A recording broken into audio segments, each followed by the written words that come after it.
Hello everybody. I'm gonna go ahead and state the obvious. I am not at work right now. I am at home. It's Sunday afternoon and Friday came and went in a blur. Saturday came and went in a blur. It's Sunday. I went to church this morning, taught Sunday school, came home, made lunch, cleaned the carpets, cleaned some furniture, and here I am finally sitting down to continue this vlog that I started. I went into Friday thinking I wanted to do a day in the life, and then all the events of Friday happened and there was just no way to capture all of that content. I've mentioned it before, but the nature of what I do makes it hard to film what I'm doing because there's a lot of laws around privacy and I would never want to show children or behaviors on camera. That's just not appropriate and illegal. But even if it wasn't illegal, I would never want to showcase children in that way. It's fine to talk about how we handle situations, but it's not possible for me to capture what I'm doing in any way other than me trying to, as best as I can, summarize it for you. So in the best way I can say, Friday was full of a lot of behavior, a lot of in the moment teaching, a lot of the lesson plans were written down and didn't happen the way I intended because I was pulled in multiple directions at the same time. We were short-staffed. That happens a lot. We're only a month into the school year and we've been short-staffed many days, and you just figure out where people need to go and how you're gonna make the coverage work the best you can with who you have there. I'm not gonna lie or be in a toxic positivity state and say that everything's great and it's always great and I'm always happy and I always love it. That would be a lie. There are a lot of hard days. Friday was a hard day. I think I vlogged the entire week before saying that it had been a hard week.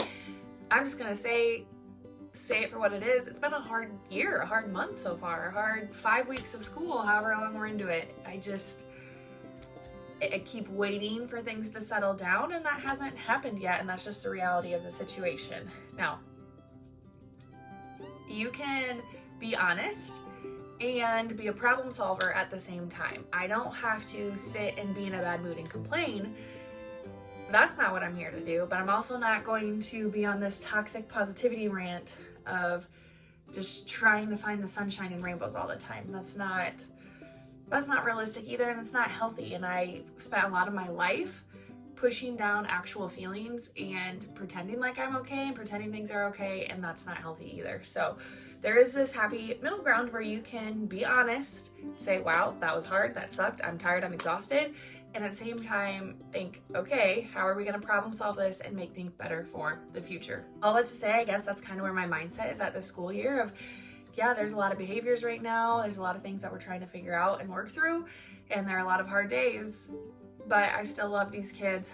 I still feel really passionately about helping them and teaching them the skills that they don't have and being that safe and consistent, trustworthy person that maybe they've never had in their life, and continue to show up for them every day, even though I am tired and I am exhausted. And there are days where I wonder how long I can do this for. It's all honest and it's all real, and that's how I aim to be, I guess. That's all leading me into this rant of, I guess it's not a rant, but I wasn't able to film a day in my life, so I figured, what can I turn this video into instead? And I thought, maybe this is where I just sit down and talk about the boundaries that I have with work and my realistic mindset in the boundaries that I set to make this sustainable and to make this a job that I love and care about and I don't get burnt out from. Teacher burnout is real. There are a lot of things expected from teachers all the time, and we put a lot of burden on ourselves to be everything to everybody, and we can't. And so I guess I'm gonna dedicate the rest of this video to just talking about how I set boundaries at work and how at year 9 I'm still here and showing up and trying to ensure that I can continue showing up for my kids day in and day out. The first thing that I think it's important to understand about setting boundaries is that there are so many different ways that this can look, and it's different for everybody. So what my boundaries aren't going to be the same as yours, and so no matter what I say in the rest of this video, what works for me is probably not going to be the exact same thing that works for you. I hope there are things from this video that you can take and maybe implement to create some more healthy boundaries for your work-life balance, but they're probably not going to be the exact same as mine, and that's okay. There are physical boundaries that you can take, and then there has to be mental boundaries that you can take. And for me, it starts mentally. I don't always do a great job of this, and everything that I say, although it's what I aim for and strive for, none of this is like a hard and fast rule that I can say, yep, 100% of the time I follow this and do this. This is what I aim for and try to do to set myself up for the best mental and emotional state to keep a healthy work-life balance.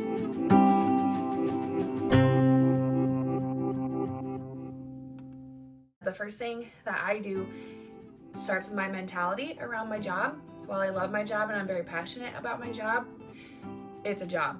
I know that. It's a job. You've probably heard this before. You are replaceable at work, you are not replaceable at home. Now, I don't have kids yet, and that is something, I've talked a little bit about us doing the foster care and adoption process, and so some point very soon, though, there will be children in our home. I am very certain the very first week and possibly even the first day that we have our license for foster care in November, we will be getting calls to have children in our home. And so I'm preparing for that to be the case. But also we have 3 dogs at home. I have a significant other. I am responsible for a lot of things at home and taking care of other people and living animals. And so I have to know that that's where my number one calling is, that those are the people and live beings, my animals, like our pets, and soon to be kids in our home, that's who I need to take care of. So if you are a parent, or maybe even you're a single person but you have a dog at home, or maybe you've got friends and family at home, like, you are not replaceable as a person. At work, if you quit tomorrow, I'm not suggesting that, like, I do think it's important to finish out your commitments and your contract, but if you did quit tomorrow, you just couldn't take it and you had to do it for your own mental, emotional health. If you quit tomorrow, they could fill your job. Yes, there are teacher shortages around, but somebody will apply for your job and they will fill it. You can't do that at home. You're not replaceable. So you have to mentally know where your priority is. Is work your number one priority? Maybe for you it is, and then the rest of this maybe doesn't apply to you. But for me, while it is something where I find a lot of fulfillment, and I do think I have a lot of purpose there, that God has called me to that specific job at this specific time and placed students under my care.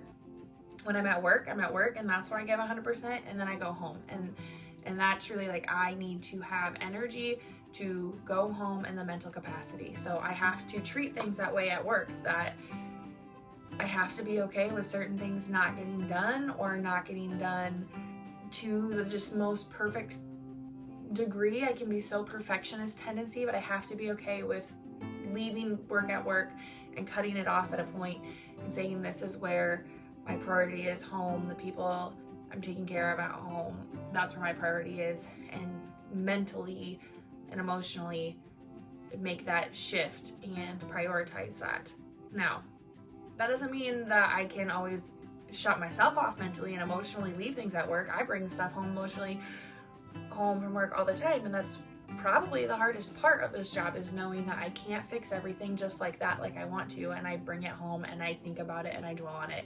That is probably the hardest part about being a teacher, aside from all of the day-to-day things that we do and are responsible for. It's the mental and emotional load that we take home with us, but trying to keep that mental perspective and that divide of where my priority is, and mentally reminding yourself that, I think, is where a healthy boundary starts at.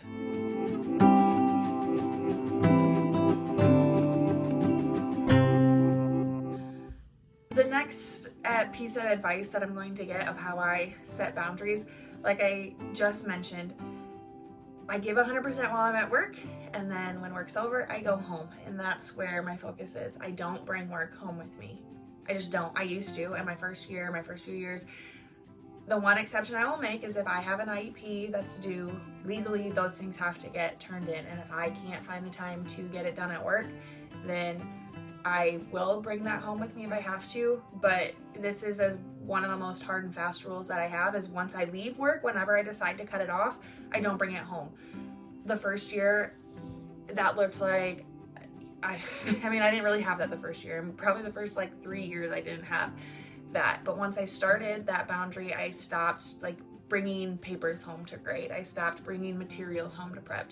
And then eventually it turned into, I'm not gonna bring my computer home with me. My computer stays at work.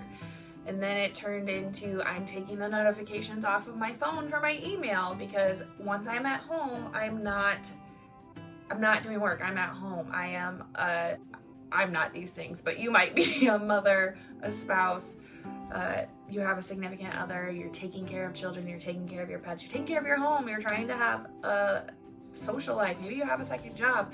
We just can't be on the clock 24 hours a day, so you have to cut it off. And for me, that looked like, now I don't bring my computer home, I don't bring any materials to prep home, I don't grade anything. The one exception I will make maybe is if I have an IEP that needs to get done, and I think maybe once or twice last year I brought it home because I was kind of on the crunch on a deadline to get that done and turned in. But otherwise, no, don't bring it home. Don't bring it home in the evenings, don't bring it home on the weekends. Leave it at school.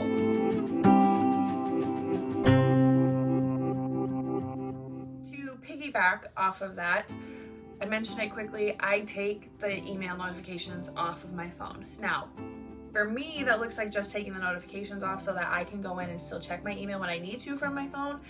For you, that might look like completely taking the email app off of your phone. My boyfriend does. He also works in education. He doesn't have his email on his phone. He doesn't have the app on it. He has his personal email on there, but he does not have the app for work, for the Gmail to be on his phone.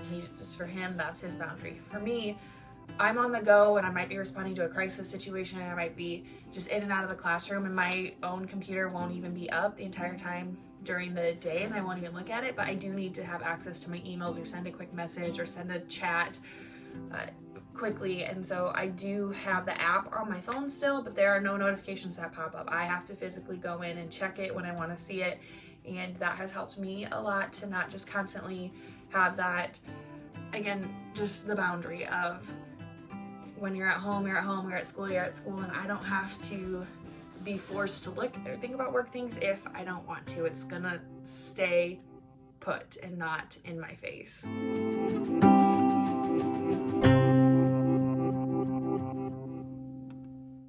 The next boundary I set is how many hours that I will stay at work. So I've obviously already mentioned that I won't bring homework with me. Won't bring work home with me. I also try to cut myself off at school for a certain time. So my goal every day, my contract hours are 8 to 4. My goal every day is to hopefully get out at 4. That's just not realistic. It just doesn't happen. But by 4:30, by the time 4:30 hits, it takes me about 20 minutes to get home. So that gets me home before 5 and gives me a few hours at home to do personal things and to decompress and take care of what I need to for my little family that we have here. If 4:30 doesn't happen and I have to stay later, 5 o'clock is my absolute latest I will stay. I know I'm burnt out, and honestly, if I can't get it done between 4 and 5 in that hour, I need to find a different way to make tomorrow work. But I won't stay at work past 5, and I will not bring it home with me. Even then, that's still like an extra 5 hours a week that I'm working that I'm not getting paid for and is not part of my contract time. So set time limits for yourself, cut yourself off, and truly stick to it. You will start to figure out where things are, you're spending too much time, or find different ways during the day to be more efficient so that you're not spending hours and hours of time at work and that you can be present with your family. So figure figure out what that is for you, and if you're not making the time that you cut off, then you need to start looking back on what you're doing, what you're spending your time on, and maybe there are things that you need to do a different way so that they aren't so time consuming, that you can get them done quicker and more efficiently so that you can get out when you need to get out for the day.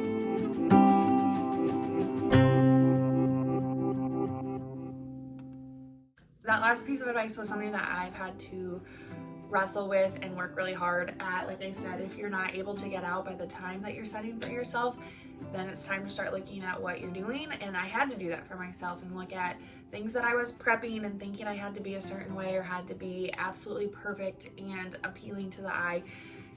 It doesn't. Kids don't know that they don't know the difference. They don't notice if you cut everything specifically perfectly or that the font was super pretty.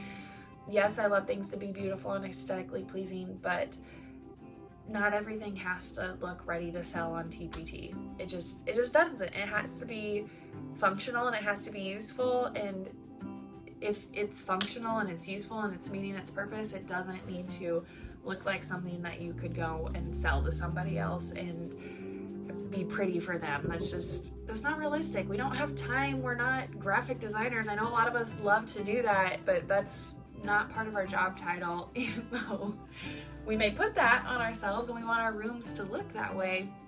Not part of the job description. So know what enough is, know what has to get done so that the activity works and that it's functional for the next day, but don't stress yourself out with all the little things. For me, that also looked like cut, laminate, cut team. I just had to go to laminate and cut. I don't think it lasts any longer to cut, laminate, and then cut, but it was also a time thing. I just didn't have the time to do it, and if I need to go back and re-glue it or relaminate something later, I guess I will, but more often than not, I don't notice the difference on anything of what I cut, laminated, cut, or just did the laminate cut, and it saves a lot of time. So there's just one small example of something that I found that I was spending way too much time on, and I just needed to do it a different way so that it was realistic to get it done in a realistic amount of time. And did the kids notice any difference of how it was done? Nope, they sure don't.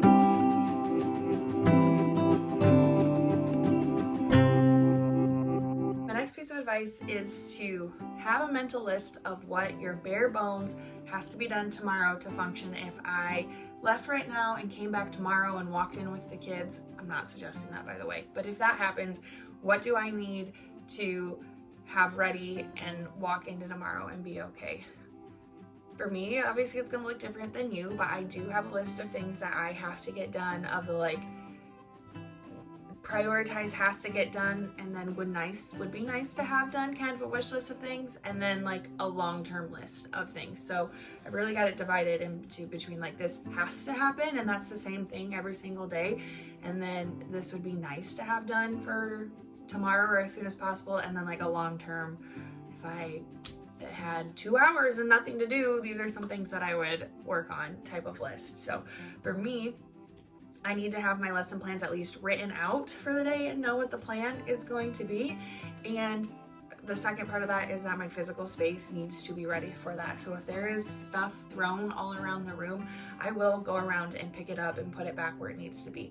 Now that is probably part of some OCD that I have going on, where things have to be organized in a certain way, but I mentally need a space that is clean and organized and visually appealing. Otherwise I feel chaotic in my brain and inside myself too, and I don't function well. So the room physically needs to be put back together, at least in what I see, so that we can walk and move and not be running and tripping over things. And then I need to know what my lesson plans are for tomorrow. Something I would like to have done every day, and most days I do get this done, is that I input my daily behavior data before I leave. Now, this is going to be different for other people. Not everyone has data. If you're not a special education teacher, you probably don't have data that you're putting in and progress monitoring kids on every single day. And if you don't have students who are on daily behavior progress monitoring, you don't have daily stuff you have to put in either. But I don't like having those piles and those papers pile up, and it gets hard to shuffle between a bunch of kids' plans, and I like to have it done and put it in and file it away for the day. If you have a different system for that, great. I know there are some people who will pile by kid all their data together and then put it all in at once. that's fine if that works for you. But for me, I just like to daily have those sheets entered into Achieve and put into my filing cabinet and away until I need to scan them. So those are the things that I do daily to make sure the next day I can come in. If I have a parent phone call that had to get made, if it's like a right now thing, yes, obviously that needs to get done. But that's not a daily, that would be more of an exception type of thing. There are a lot of cutting, there's a lot of prepping, there's a lot of other type of paperwork that can get left for later, but I just need to know that I can come in and the space is clean and we're ready to roll. I know at least what the plan is for the day.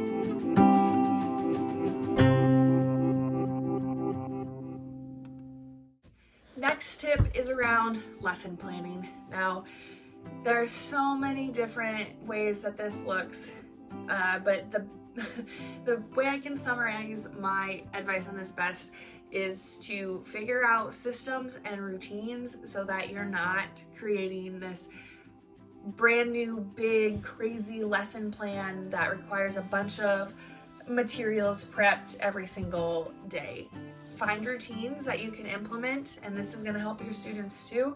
For a lot of behavioral reasons and anxiety reasons, if you can have consistent routines and procedures in place that you do every day, that is going to help everybody out so much. It's going to help your prep life out. It's going to help kids know what is expected of them and help them to be predictable, and they have something predictable that they know that they can do, and you're not having to give redirections to all the time because you know the routine. This is what we do.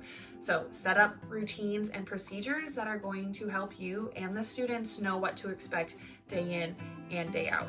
That being said, obviously you are going to teach different lessons through the day and day by day, and you're not doing the same exact thing every day. You know, you might be doing a phonemic awareness routine, but you're using different words day in and day out. So if you've got good programs, like we use Heggerty, or we're using UFly 2 this year, or maybe you do the Wilson program or Foundations, there are routines built within there that obviously they're switching out the words day by day, but you can have the same way you go about it, the same materials needed every day, so that it's prepped once and it's really prepped for the entire year.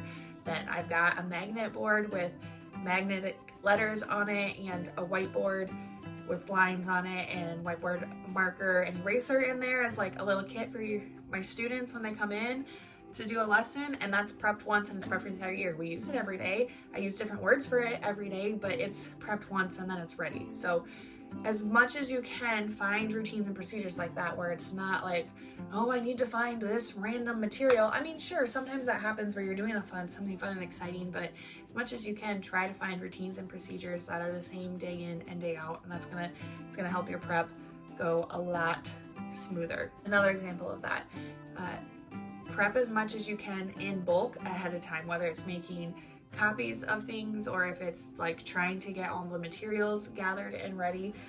For example, I use zones of regulation in my social skills curriculum, and then we move into doing Superflex. It's all by the same publishing company.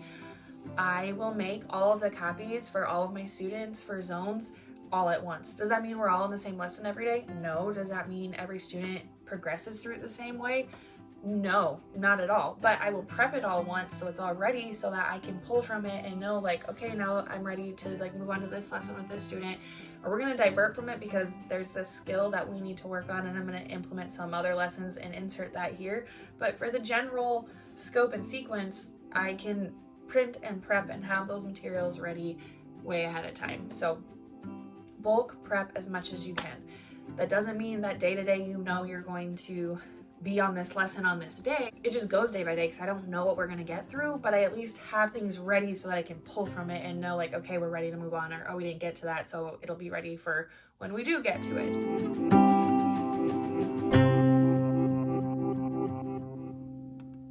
Last thing I'm going to say, I'm going to circle back to the first piece of advice that I gave. Remember your heart in this, your why, if you will. I know that can get thrown around a lot and maybe get some eye rolls from you listening to this, but remember your purpose. What is your goal? What is your purpose in life? Is your purpose to be a teacher? Is that where you find your identity? Or is your purpose in life to be a mom, to be a wife, to be a spouse, to be whatever it is.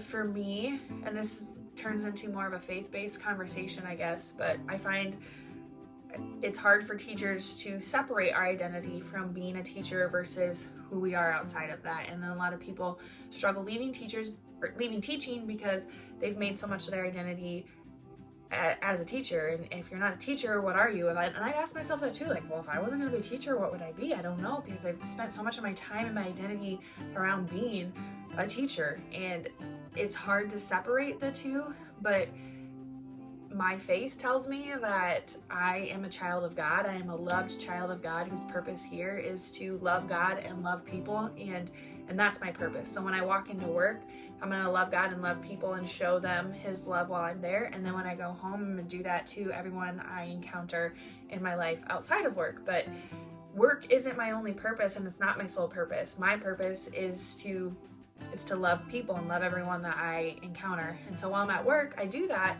But then when I'm at home, I need to do that with the people I'm encountering in my life at home as well. How I serve people well, how I show them love and compassion and empathy, and do that outside of work, in my home, in the community, wherever I'm serving at, wherever I am, wherever my feet are at. Be where your feet are at. Know what your purpose is.